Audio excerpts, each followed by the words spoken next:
दीर्घ परंपरेने रामनवमीच्या या महापर्वावरती सुरू असणारा हा भक्ती उत्सव भगवंताच्या कृपेने संत महात्म्यांच्या अलौकिक कृपा आशीर्वादाने समस्त ग्रामस्थ औंढे ग्रामस्थांच्या तन मन धनाच्या सहकार्याने उपस्थित टाळकरी गुणीजन गायक वादक स्पीकरवाले आणि आपण सर्वच गावातील पंचकृषी परिसरातील जमलेले श्रोतृ मायबाप आपल्या सर्वांच्या भव्य दिव्य उपस्थितीमध्ये सुरू असणारा हा भक्ती उत्सव आणि या भक्ती उत्सवातील मला वाटतं याची ही जवळजवळ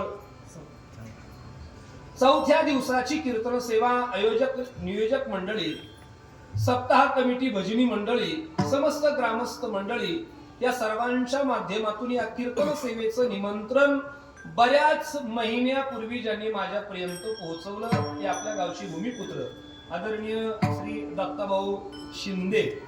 त्यांनी या कीर्तनाचं निमंत्रण माझ्यापर्यंत पोहोचवलं आणि त्या निमित्तानं आज आपल्या सर्वांच्या दर्शनाचा हा सुयोग माझ्या जीवनामध्ये प्राप्त होतोय। मी आपल्या सर्वांच्या चरणाला विनम्र भावानं अभिवादन करून अभंगाचा भाव आपल्या समोर मांडण्याचा प्रयत्न करणार आहे। विढाला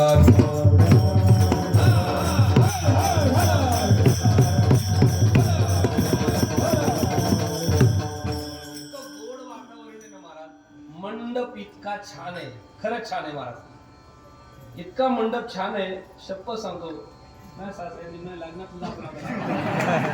मंडप छान आहे, वा मंडप छान आहे, डेकोरेशन छान आहे, स्पीकर व्यवस्था छान आहे, ऐकणारे छान आहे, गाणारे छान आहे, टाळकरी छान आहे, वाजवणारे छान आहे, मग कीर्तनकार काय घाण आहे आणि असं सगळं जुळून आलंय, सगळं छान आहे, फक्त वेळ गाढ हे 9 ते 11ची वेळ आहे ना, गाढ वेळ कीर्तनाची।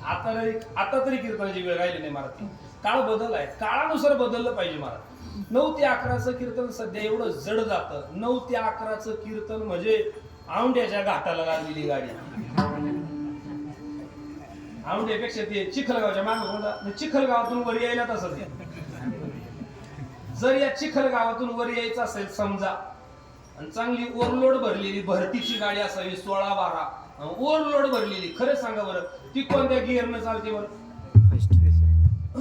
सांगा गाडी चालवणार ते सांगा, फर्स्ट नाही दुसरं नाव त्याला, हा पेशल कोणता तो पेशल गिअर असा असतो महाराज, गाडी धड पळतानाही दिसत नाही, गाडी धड उभी दिसत नाही। तसं हे 9 ते 11चं कीर्तन म्हणजे लोक धड झोपलेली दिसत नाही, लोक धड जागे दिसत नाही, मी अर्धे डोळे झाकाच्यात कीर्तनकारला वाटतं हे का मला डोळे माहिती अवघड परत महाराज। हे 9 ते 11चं कीर्तन म्हणजे अतिशय जड जातं महाराज, पण आता नाविलाज आहे, गुतली गाई म्हणून हे का गाठ्यात पुरेकर बाबा एक उदाहरण सांगा तसं म्हणजे एखाद्याला काय झालं